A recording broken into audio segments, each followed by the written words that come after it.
Assalamualaikum warahmatullahi wabarakatuh. Selamat siang. Perkenalkan, nama saya Gali Rahmadan, NIM A1E119010. Baiklah, saya mahasiswa Universitas Jambi, Fakultas Keguruan dan Ilmu Pendidikan, jurusan Bimbingan dan Konseling, angkatan 2019.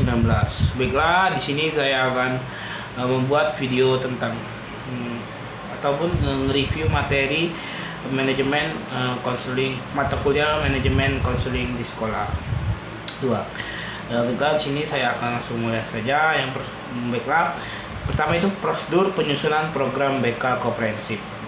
Penyusunan program bimbingan dan konseling di sekolah atau madrasah dimulai dari kegiatan asesmen atau kegiatan mengidentifikasi aspek-aspek yang dijadikan bahan masukan bagi penyusunan program tersebut.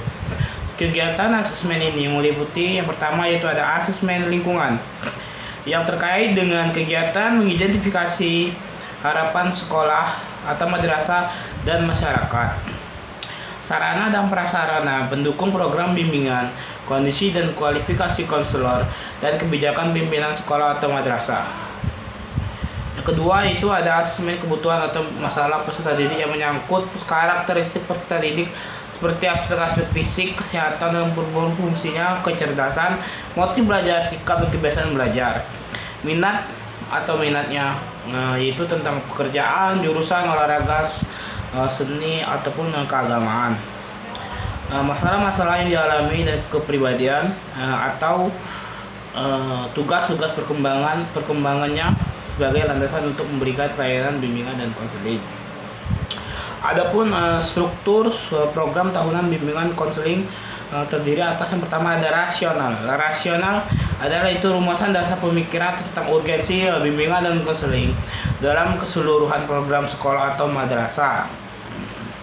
Yang kedua itu ada dasar hukum.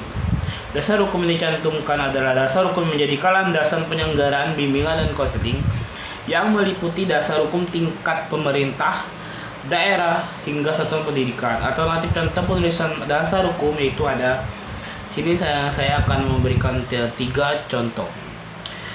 Pertama itu Undang-Undang Republik Indonesia tahun 2000. Saya ulangi, Undang-Undang Republik Indonesia nomor 20 tahun 2003 tentang Sistem Pendidikan Nasional. Lembar Kerja Negara Republik Indonesia tahun 2003 nomor 78 tambahan Lembaran Negara Republik Indonesia nomor 4301. Kedua itu ada Undang-Undang Republik Indonesia nomor 14 tahun 2005 tentang guru dan dosen. Yang ketiga yang terakhir Peraturan Menteri Pendidikan dan Kebudayaan nomor 111 tahun 2004 tentang pelaksanaan layanan bimbingan dan konseling di sekolah menengah. Yang ketiga di sini ada visi dan misi. Pada bagian ini dikemukakan visi dan misi program BK yang disesuaikan dengan visi dan misi sekolah. Visi merupakan gambaran yang dicita-citakan untuk mewujudkan program bimbingan dan konseling berdasarkan visi sekolah. Sedangkan misi itu mewujudkan tugas yang dilaksanakan dalam rangka pencapaian visi program BK bagi konseling. 4. Di sini ada deskripsi kebutuhan, rumusan hasil need assessment atau penilaian kebutuhan peserta didik dan lingkungannya dalam rumusan perilaku yang diharapkan dikuasai peserta didik. Yang kelima, di sini ada tujuan. Rumuskan tujuan yang akan dicapai dalam bentuk perilaku yang harus dikuasai peserta didik setelah memperoleh pelayanan bimbingan dan konseling. Perumusan merujuk pada SKKPD. Yang keenam, di sini menentukan komponen program. Komponen program meliputi yang pertama yaitu komponen pelayanan dasar. Yang kedua itu ada komponen pelayanan responsif. Yang ketiga itu ada komponen perencanaan individual. Keempat itu komponen dukungan sistem atau juga dengan manajemen. 7. Bidang layanan. Bimbingan dan konseling pada satuan pendidikan mencakup 4 bidang layanan yang memfasilitasi perkembangan pribadi, sosial, belajar, dan karir. Pada hakikatnya, perkembangan tersebut merupakan satu kesatuan utuh yang tidak dapat dipisahkan dalam setiap diri individu ataupun peserta didik ataupun konseling. Yang ke-8 di sini ada rencana operasional atau disebut dengan action plan. Nah, rencana kegiatan atau action plans diperlukan menjamin peluncuran program bimbingan dan konseling dapat dilaksanakan secara efektif dan efisien. Rencana kegiatan adalah uraian detail dari program yang menggambarkan struktur isi program, baik kegiatan di sekolah ataupun madrasah maupun luar sekolah atau madrasah untuk memfasilitasi strategi untuk mencapai tugas perkembangan atau kompetensi tertentu. Adapun program bimbingan dan konseling, pengembangan tema atau topik. Tema ini merupakan rincian lanjut dari kegiatan yang sudah diidentifikasikan yang terkait dengan tugas-tugas perkembangan tema secara spesifik, dirumuskan dalam bentuk materi untuk di setiap komponen program.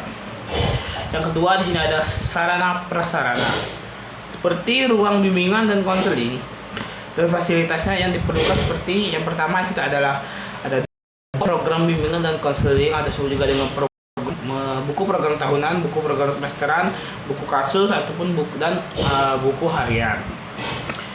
Yang kedua di sini ada program atau yang ketiga, saya ulangi, yang kedua ada instrumen pengumpulan data atau kelengkapan administrasi. Yang ketiga di sini ada anggaran itu yang keempat ada prosedur pelaksanaan evaluasi program bimbingan dan konseling. Yang pertama itu menentukan tujuan evaluasi perencanaan program bimbingan dan konseling. Yang kedua itu menentukan kriteria evaluasi. Yang ketiga itu memilih instrumen penilaian. Yang keempat ada analisis data. Yang kelima ada pembuatan laporan.